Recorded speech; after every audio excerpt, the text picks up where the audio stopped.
Benito Vergotine. 8 tot 10, Smile 90.4 FM. At his Youth Day address at the Matata Stadium in the Eastern Cape on the 16th of June, President Cyril Ramaphosa reiterated that young people are the force that drives a country and grows its economy.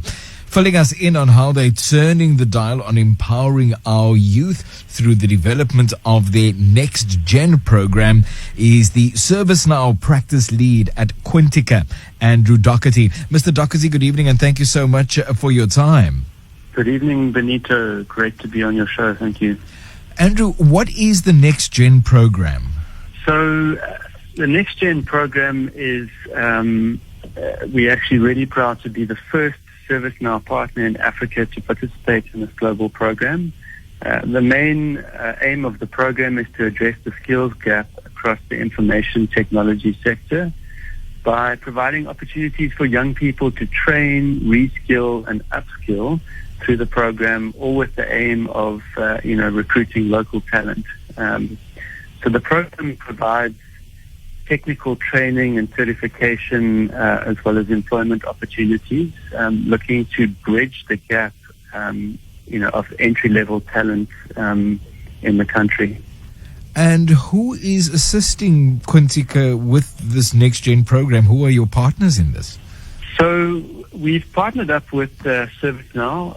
They're a lead ServiceNow partner in Africa and the Middle East. ServiceNow is a cloud platform that helps large enterprises to create great service experiences for their customers, their employees, and their partners.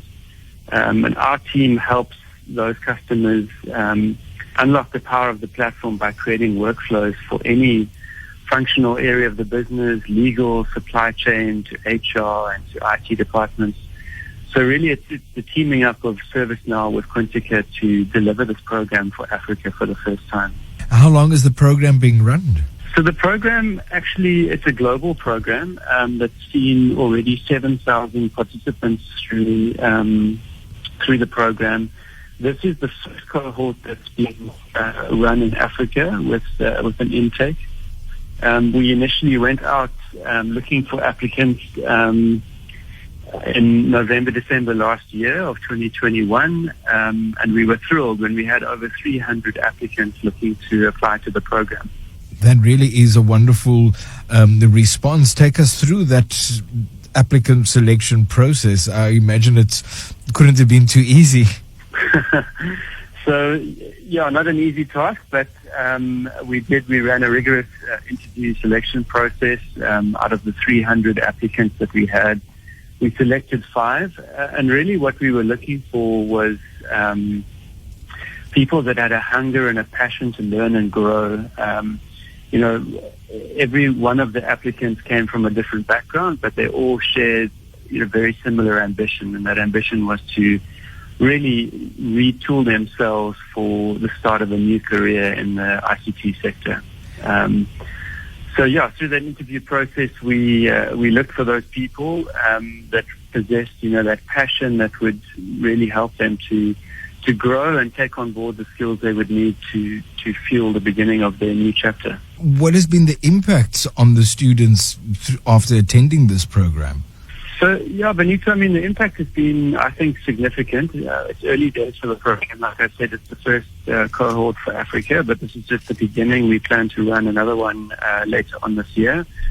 And maybe the easiest way to talk about the impact is really just to relate it back to 3 of the examples. Tulani, one of the intakes for this cohort, he was an IT and computer science graduate.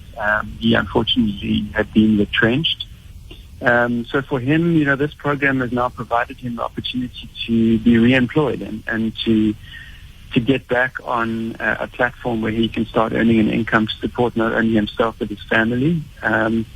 Another one of our students, Pusaletto, she was working night shifts in a contact center to help finance books and to be able to further her studies in IT. So this is fast-tracked for her, that opportunity to retool and upskill herself. And lastly, Bianca, she was in a career in finance looking for a way, into shifting her career to IT, and this has provided that doorway for her to be able to get those skills, which otherwise, would have been a much longer journey for her with no kind of guaranteed opportunity at the end of it. Apart from the skills training, what sort of links will this cohort have to industry? So, I mean, the ServiceNow NextGen program is really, like I said, it's a global program. So the great opportunity that these graduates have is really the skills that is going to put them on a global path. One of our ambitions is not only to build local skills that are employable in the local market, but also to provide skills out to a global market where we continue to create a hub. People talk about Silicon Cape or Silicon Africa, but that idea of building a skills hub in Africa, servicing out to the rest of the world. Andrew, you mentioned that you were planning on accepting a second cohort this year. Have applications opened yet, or is it still too early for that process? Yeah, so applications will open only towards the end of the year.